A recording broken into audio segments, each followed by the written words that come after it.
Tidak semua kebencian datang dalam bentuk teriakan. Sebagian datang dalam bentuk diam.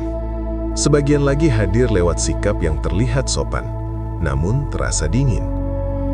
Stoik tidak mengajarkan kita untuk curiga secara berlebihan. Namun Stoik mengajarkan satu hal penting: peka tanpa bertindak berlebihan.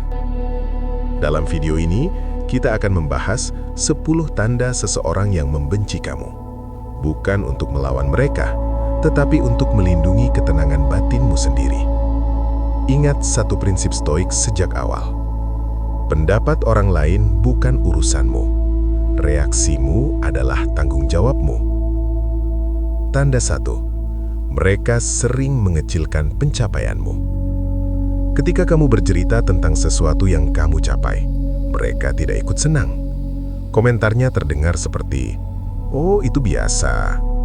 Iya, papi kan masih kecil. Banyak juga yang bisa." Stoik melihat ini sebagai tanda ego yang terusik, bukan ukuran nilai dirimu. Orang yang damai dengan dirinya tidak merasa terancam oleh keberhasilan orang lain. Sikap Stoik: tidak perlu membela diri. Prestasi sejati tidak butuh pengakuan keras. Tanda 2. Mereka menikmati kegagalanmu. Perhatikan ekspresi mereka saat kamu sedang jatuh. Bukan empati yang muncul, melainkan ketenangan yang aneh. Kadang-kadang disertai kalimat, "Sudah aku bilang, makanannya dari awal jangan terlalu pede." Stoik mengingatkan, orang seperti ini tidak perlu dilawan, cukup dijauhkan secara emosional. Sikap Stoik: jangan berharap penghiburan dari orang yang bahagia melihat lukamu. Tanda 3. Mereka sering mengkritik tapi tidak pernah membantu. Kritik mereka tidak membangun, tidak ada solusi, tidak ada niat membantu. Hanya komentar yang mencakup. Stoiklah antara kritik yang lahir dari kepedulian, kritik yang lahir dari kebencian. Sikap Stoik: ambil pelajaran jika ada, buang racunnya tanpa emosi. Tanda 4. Mereka menjaga jarak saat kamu bersinar. Saat kamu berkembang, mereka perlahan menjauh. Bukan karena kamu berubah buruk, tetapi karena kehadiranmu membuat mereka merasa tertinggal.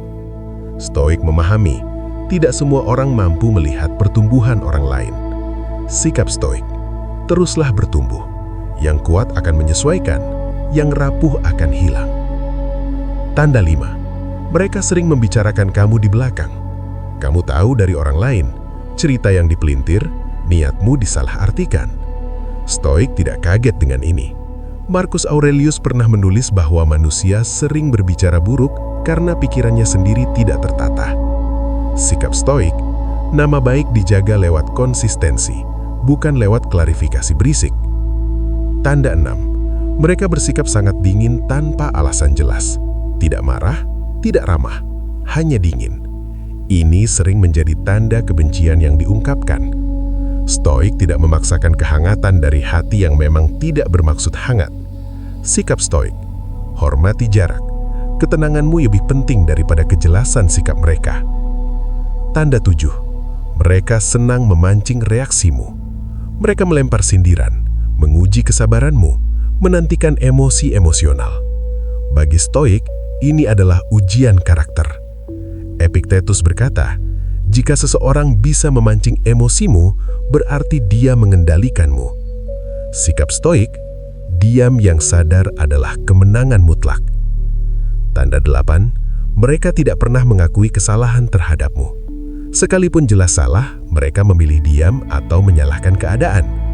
Kebencian sering berjalan seiring dengan hilangnya ego. Sikap Stoik: tidak semua kebenaran perlu diakui. Biarkan waktu yang menjelaskan. Tanda 9. Mereka tersenyum, tapi energinya negatif. Senyum ada, nada suara normal, namun kamu tidak merasa nyaman. Stoik menerima intuisi yang tenang, bukan paranoia. Jika hatimu merasa waspada tanpa drama, biasanya ada alasan. Sikap Stoik: percayalah pada ketenangan batinmu, bukan pada topeng sosial. Tanda 10. Mereka tidak pernah benar-benar mendukungmu. Saat kamu membutuhkan dukungan, mereka menghilang. Saat kamu kuat, mereka muncul dengan kritik. Stoik menyadari tidak semua orang layak berada di lingkaran terdalam hidupmu. Sikap Stoik, pilih lingkungan dengan sadar, bukan karena kebiasaan lama. Stoik tidak mengajarkan kita untuk membenci kembali. Stoik mengajarkan kendali diri, jarak emosional, fokus pada hal yang bisa dikendalikan. Kebencian orang lain tidak mendefinisikan siapa kamu. Reaksimulah yang membentuk karaktermu. Ingat prinsip terakhir ini. Kamu tidak bisa mengontrol siapa yang membencimu, tapi kamu selalu bisa mengontrol apakah mereka dapat mengganggu ketenanganmu. Diamlah dengan sadar, bertindaklah dengan tenang, dan biarkan waktumu berbicara.